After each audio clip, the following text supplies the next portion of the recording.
Selamat pagi Bapak Ibu yang dikasihi Tuhan. Selamat berjumpa lagi dalam doa pagi online GKI Samanhudi. Semoga kita semua dalam keadaan baik, meskipun di dalam keterbatasan aktivitas kita akibat pandemi COVID-19. Marilah sebelum kita awali aktivitas kita pada hari ini, kita membaca sebagian dari firman Tuhan, dan sebelumnya mari kita berdoa.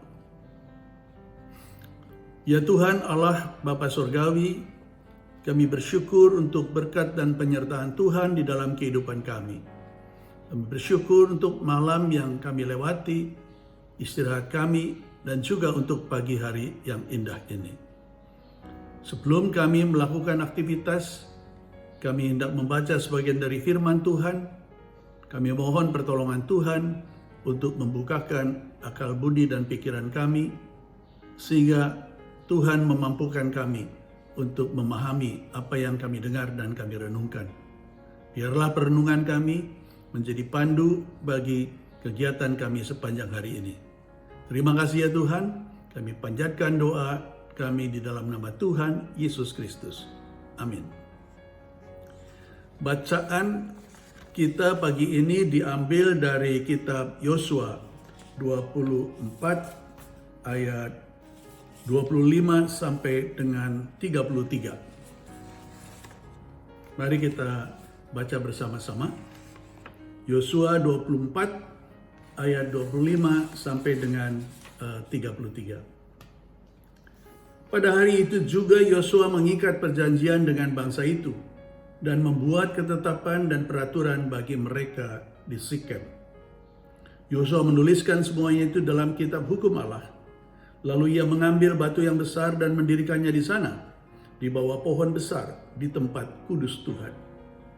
Kata Yosua kepada seluruh bangsa itu, sesungguhnya batu inilah akan menjadi saksi terhadap kita, sebab telah didengarnya segala firman Tuhan yang diucapkannya kepada kita. Sebab itu, batu ini akan menjadi saksi terhadap kamu, supaya kamu jangan menyangkal Allahmu. Sesudah itu Yosua melepas bangsa itu pergi masing-masing ke milik pusakanya. Dan sesudah peristiwa-peristiwa ini, maka matilah Yosua bin Nun, hamba Tuhan itu, ketika berumur 110 tahun.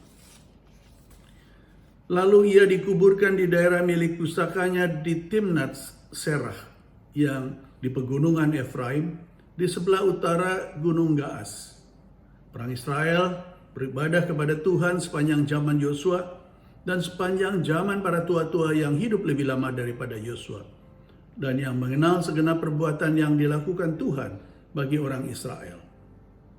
Tulang-tulang Yusuf yang dibawa orang Israel dari Mesir dikuburkan mereka di Sikem, di tanah milik yang dibeli Yakub dengan harga 100 kesita dari anak-anak Hemor, bapa Sikem, dan yang ditentukan bagi Bani Yusuf menjadi milik pusaka mereka. Juga Eleazar bin Harun mati, dan ia dikuburkan di bukit yang diberikan kepada Pinehas, anaknya itu, di pegunungan Efraim. Demikianlah bacaan kita pagi ini. Berbahagialah kita yang mendengarkan firman Allah, memelihara dan melaksanakannya di dalam kehidupan keseharian kita. Bapak Ibu yang dikasihi Tuhan, tema doa pagi kita hari ini adalah 100%. Kata ini dimaksudkan untuk menyatakan kebulatan tekad, kondisi yang seutuhnya, atau sikap yang tidak setengah-setengah. Di dalam keseharian hidup, kita memang harus selalu memilih dan memutuskan. Baik yang keputusan sederhana maupun keputusan yang sulit. Bahkan saat bangun tidur kita sudah harus memilih. Kita dihadapkan pada pilihan mau langsung bangun atau mau tidur sebentar lagi. Setelah bangun, kita juga punya banyak pilihan. Bisa langsung mandi, olahraga, atau pilihan praktis lainnya. Berbeda dengan apa yang dinyatakan dalam lagu Bangun Tidur, lagu anak-anak ciptaan Pak Suryono atau Pak Kasur, yang mengandung ajaran dan pesan yang sangat direktif. Bait pertama lagu itu mengatakan bahwa bangun tidur, ku terus mandi, tidak lupa menggosok gigi. Pesan lagu itu mendorong kita membiasakan hidup kita memilih langsung bangun dan langsung mandi, bukan untuk memberikan opsi bagaimana kita akan memutuskan hari itu. Seorang psikolog bernama Barry Schwartz mengatakan banyaknya pilihan secara paradoks akan menyulitkan kita dalam menentukan pilihan. Karena kita akan berharap selalu mendapatkan pilihan yang terbaik. Kondisi ini akan menimbulkan beberapa konsekuensi yang merugikan akibat kebingungan kita untuk mengambil pilihan. Hal ini akan menjadi lebih rumit apabila pilihan kita menyangkut pilihan yang berdampak jangka panjang dalam kehidupan kita. Bapak Ibu yang dikasihi Tuhan, bagi saya bacaan ini paling tidak memberikan dua pesan. Pesan yang pertama adalah bahwa Tuhan meminta komitmen kita seutuhnya. Dalam perikop sebelumnya, kalau kita baca, Yosua memberikan kesempatan bagi bangsa Israel untuk memilih apakah mau beribadah kepada Tuhan atau kepada Allah-Allah nenek moyang mereka atau Allah-Allah orang Amori. Sementara sikap dia sendiri sebagai pemimpin bangsa Israel sangat jelas. Dia mengatakan dalam ayat 15b, "Tetapi aku dan seisi rumahku, kami akan beribadah kepada Tuhan." Kini mereka akan menetap dan menikmati hidup berkelimpahan di Kanaan. Namun mereka harus tinggal berdampingan dengan orang-orang yang menyembah berhala. Yosua khawatir akan godaan yang dapat membahayakan bangsa ini dan kesetiaan akan Tuhan akan berubah karena selama ini mereka sering terpengaruh oleh bangsa-bangsa tetangga mereka yang menyembah berhala. Menyadari itu, Yosua menguji mereka dengan mempertanyakan kesanggupan mereka dan meminta mereka untuk takut akan Tuhan dan beribadah kepadanya dengan tulus ikhlas dan setia. Menanggapi kesanggupan mereka, dalam ayat 25 dinyatakan Yosua membuat perjanjian, memperbaharui ketetapan dan peraturan, dan mengajak mereka untuk memperbarui komitmen dan kesetiaan mereka kepada Allah. Bapak Ibu yang dikasihi Tuhan, selama ini Tuhan menolong kita dalam pengembaraan hidup kita pribadi, sampai kita mencapai keberhasilan kita pada saat ini. Kita berjuang dalam studi, di dalam pekerjaan, di dalam kehidupan keluarga, di dalam masyarakat, dan kita berhasil mencapai tujuan yang kita idamkan. Bacaan tadi mengingatkan kita bahwa keberhasilan kita adalah karena Tuhan, dan sudah sepantasnya kita bersyukur dan juga di dalam kesetiaan kepada Tuhan. Di saat kita berhasil mencapai tujuan atau pada saat status dalam hidup kita berubah, kita harus berusaha untuk tidak terjebak pada kesombongan bahwa semua itu terjadi karena kemampuan kita. Memang ada kalanya pengaruh lingkungan membuat kita berpaling dari Tuhan, menduakan Tuhan, atau mengutamakan Allah yang lain.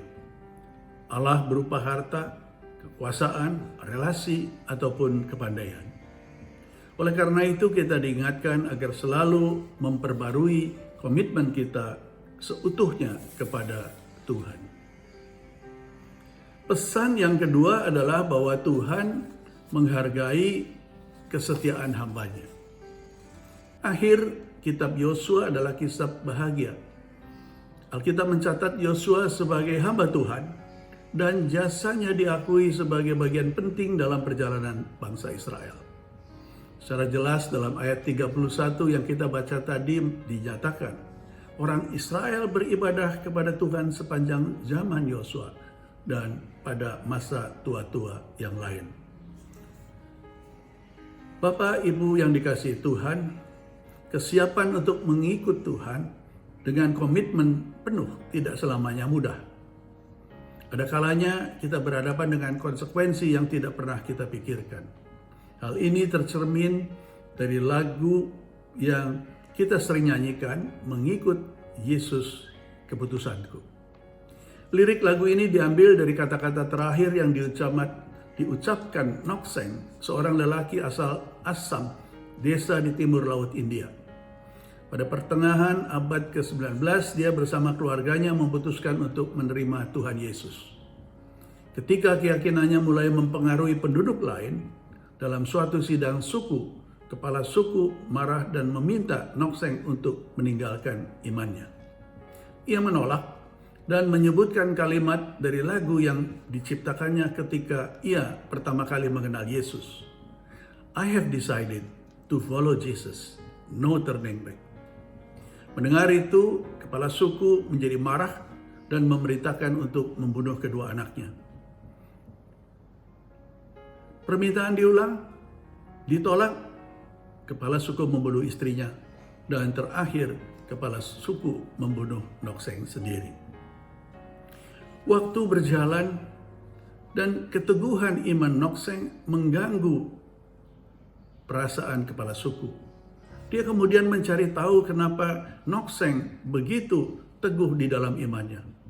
Dan perjalanan pencarian tadi membawanya mengenal Yesus pada saat dia membaca Alkitab. Ia menjadi percaya karena kesaksian hidup keluarga Nok-seng. Ia menyatakan imannya mengikut Yesus dan mendorong seluruh warganya untuk ikut. Pengikut Yesus berkembang di daerah itu dan saat ini merupakan salah satu daerah yang penduduknya mayoritas Kristen. Hampir 90% dari suku Garo, suku Nok-seng adalah orang Kristen. Kata-kata dari Nok-seng yang terakhir tadi digubah menjadi suatu lagu yang indah oleh seorang misionaris India, Sadhu Sundar Singh. Lagu itu kemudian di-arrangement oleh komposer Amerika Serikat William Reynolds dan gereja-gereja mulai menyanyikannya dan mulai mengenal lagu I Have Decided to Follow Jesus. Dan di Indonesia diberi judul Mengikut Yesus Keputusanku. Kita bersyukur tidak menghadapi ancaman fisik seperti yang dialami keluarga Nok-seng. Namun kita bisa dihadapkan pada pilihan untuk mengingkari Tuhan. Atau mereka bisa mengancam kita, membunuh karir kita, membunuh peluang bisnis kita, menghilangkan pekerjaan yang kita, menghambat di dalam usaha-usaha kita, ataupun melalui ancaman-ancaman yang lain. Oleh karena itu, biarlah kita selalu berdoa. Semoga kita dimampukan untuk tetap menjaga komitmen kita kepada Tuhan, sehingga kita akan dinyatakan dan dikenal sebagai hamba-Nya yang setia. Bapak Ibu sekalian, sebelum kita mengakhiri doa pagi ini, saya ingin mengajak kita bersama menyanyikan lagu I Have Decided to Follow Jesus, versi bahasa Inggris dari lagu Mengikut Yesus Keputusanku.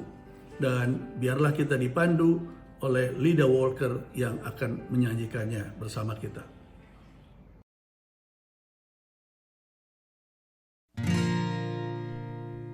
I have decided to follow Jesus.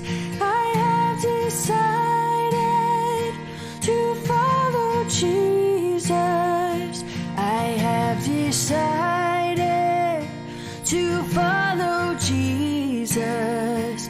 No turning back, no turning back.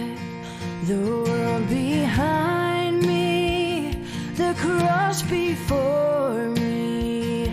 The world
Jesus. No turning back, no turning back, no turning back, no turning back. There's no turning back, no turning back. Bapak Ibu sekalian, sebagaimana yang kita nyanyikan tadi, mari kita amini pernyataan kita. I have decided to follow Jesus. No turning back. No turning back. Kita sudah memutuskan untuk memberikan komitmen 100% untuk mengikut Tuhan. Dan kita percaya Tuhan akan menolong kita agar kita tetap setia dan kita akan dicatat sebagai hamba-Nya melalui karya dan kesetiaan kita kepada Tuhan. Amin. Mari kita berdoa.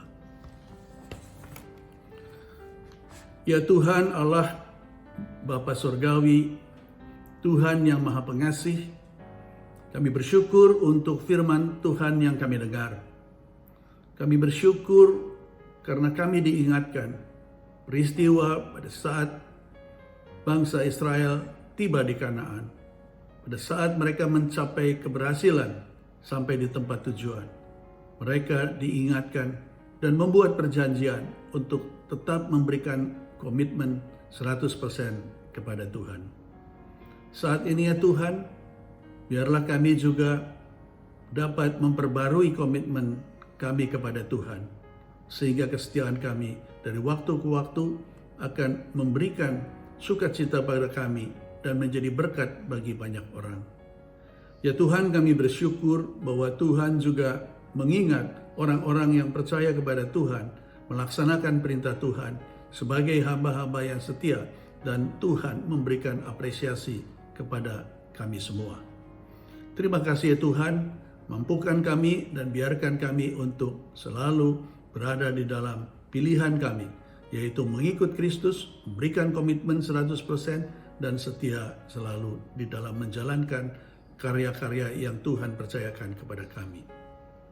Tuhan, kami juga ingin berdoa bagi saudara-saudara kami yang saat ini di dalam keadaan susah. Bagi saudara-saudara kami yang dalam keadaan sakit, baik yang dirawat di rumah sakit ataupun di rumah, termasuk mereka yang terdampak COVID-19. Ya Tuhan, biarlah Engkau menolong, menguatkan, dan memulihkan mereka. Tuhan, kami juga berdoa untuk upaya bangsa ini menghadapi COVID-19. Biarlah Tuhan menolong kami. Tuhan menolong para dokter dan tenaga medis yang berjuang keras di rumah sakit. Mereka yang berhadapan dan menghadapi bahaya untuk bisa menolong kami sekalian. Tuhan berikan kekuatan. Tuhan juga tolong, hiburkan, dan berikan kesehatan kepada keluarga mereka. Biarlah Tuhan juga yang akan memberikan sukacita pada saat mereka menjalankan tugasnya. Tuhan, kami ingin juga berdoa bagi pemerintah yang saat ini berjuang untuk mencari vaksin dan obat yang tepat untuk memberantas pandemi ini. Biarlah Tuhan, pada waktunya kami akan mendapatkan vaksin dan obat yang tepat sehingga pandemi ini dapat diatasi dan kami dapat beraktivitas kembali seperti semula. Terima kasih ya Tuhan untuk semua upaya ini. Dan kami juga berdoa bagi saudara-saudara kami yang kehilangan pekerjaan, yang kehilangan penghasilan sebagai dampak dari pandemi ini. Ya Tuhan, biarlah Engkau menolong mereka. Secara khusus biarlah Tuhan juga memampukan kami untuk mencari juga solusi bagi kami sekalian, termasuk mereka yang sedang menghadapi kesulitan. Terima kasih ya Tuhan, kami serahkan kehidupan kami selanjutnya, juga kegiatan kami pada hari ini dalam kasih dan pertolongan Tuhan. Kami percaya Allah sangat mengasihi kami. Terima kasih ya Tuhan, kami panjatkan doa dan syukur kami di dalam nama Tuhan Yesus Kristus. Amin. Bapak Ibu sekalian, selamat pagi, selamat beraktivitas. Tuhan memberkati kita sekalian.